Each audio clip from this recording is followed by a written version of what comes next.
Hey guys, what's going on? I'm H1Z1, game designer here on H1Z1. We just got back from E3, ran a bunch of demos over there. We focused a lot on showing off combat, vehicles, and building.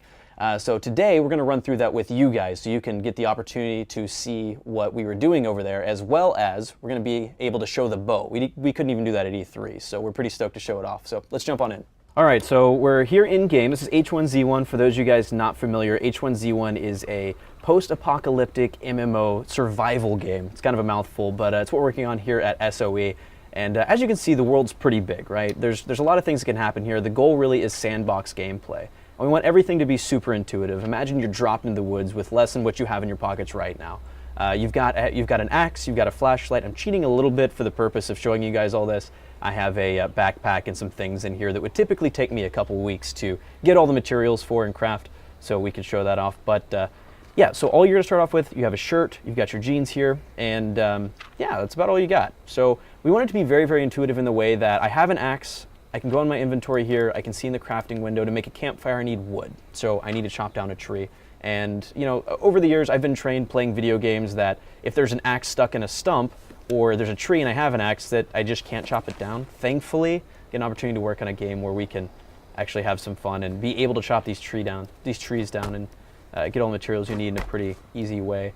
Now, I want to point out that as I chop this thing down, you'll see it here in a bit, but they're going to fall, and it's going to make a lot of noise, and as you're looking off in the distance, just imagine that one of these trees comes falling down right now. It alerts me to a couple things. There's a player out there, and he's in the middle of trying to get materials together. So I can go out there and I can jack his stuff if I wanted to. I could hope that maybe he has something I need, or I could just avoid him altogether.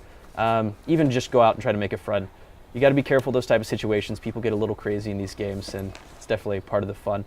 But as I run through here, I'm going to try to get the materials together to show off the bow, because I'm actually going to need it. There's a zombie running up on me right now, as a matter of fact. Let's actually deal with this real quick. Since the last time that we showed a lot of this, they're actually quite a bit harder to kill. Made it look a little easy there. But so our discovery system is what starts your crafting pathway.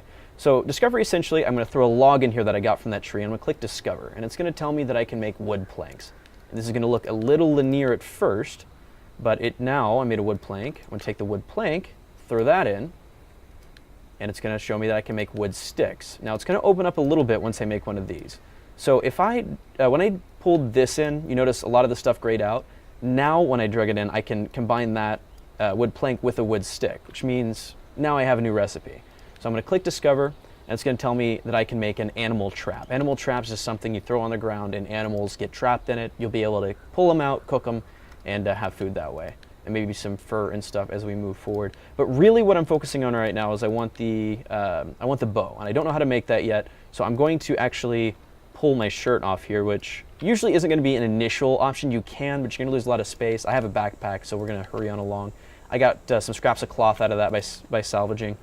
And so now I'm going to take the stick, I'm going to take the cloth, and then those two together are going to be a wooden bow.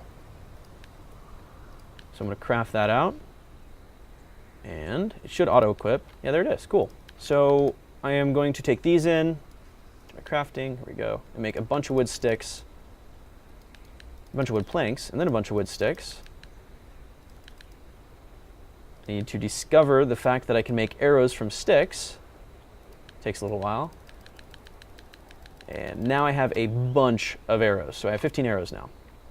Cool, so we can move along now. I wanted to make sure that I got that out of the way quick, because throughout this demo, we do place some things in the world, but every time we've run this demo at E3, we had no idea what to expect. We've seen very, very different situations, and a lot of it's due to the fact that we have some emergent AI in our game. So as you run around, you may see a zombie, other times you might see 20. Or you might see nothing at all, and then you see a deer running out, and those 20 zombies were there last time are now chasing it directly at you. So it's a very, very dynamic experience, even while we're running demos at E3, which is actually, it comes out to a lot of fun. It's not the same old thing every time.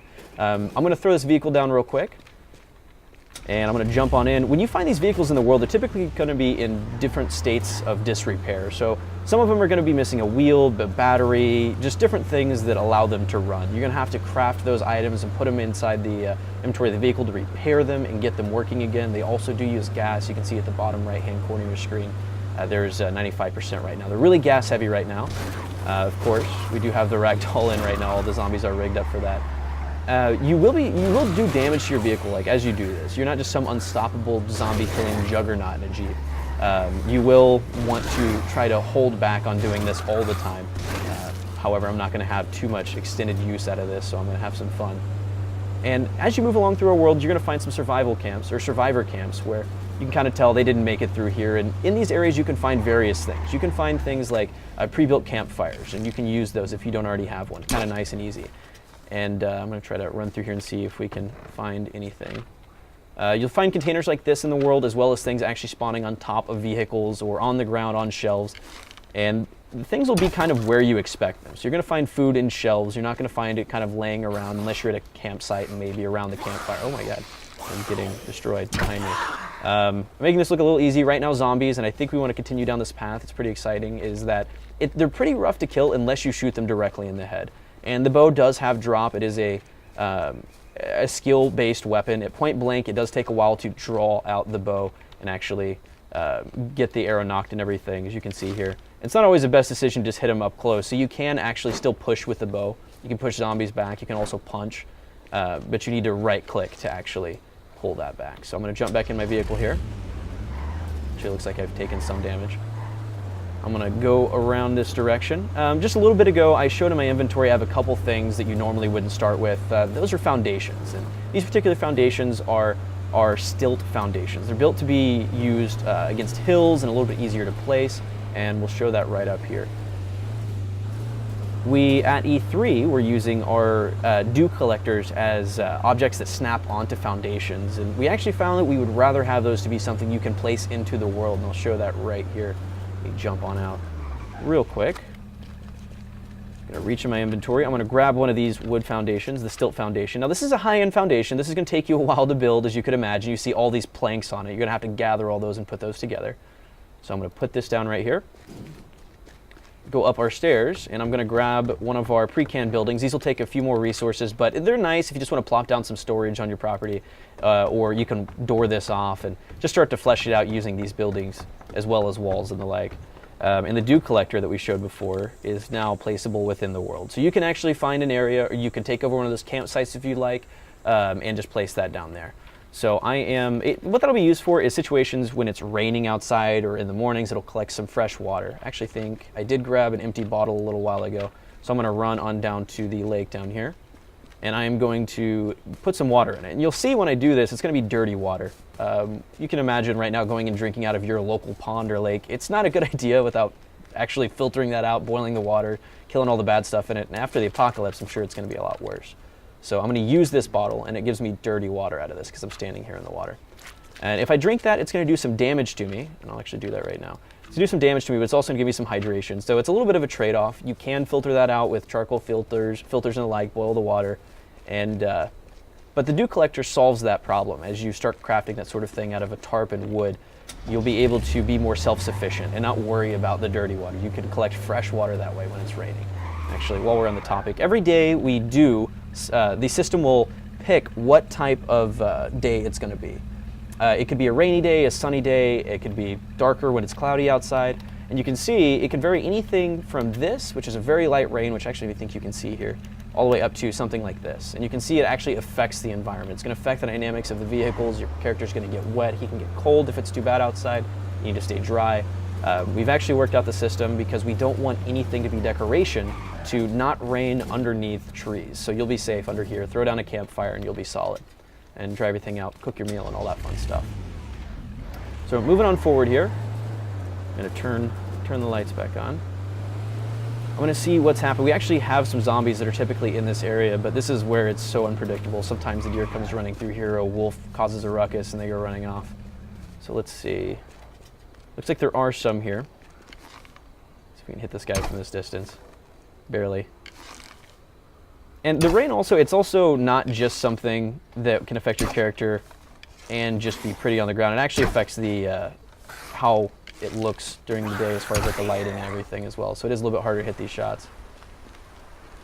I'm going to run up here and see if we can find anything. We had a gun up here for the demo. I'm actually glad that we don't have it anymore. I get to use the bow some more.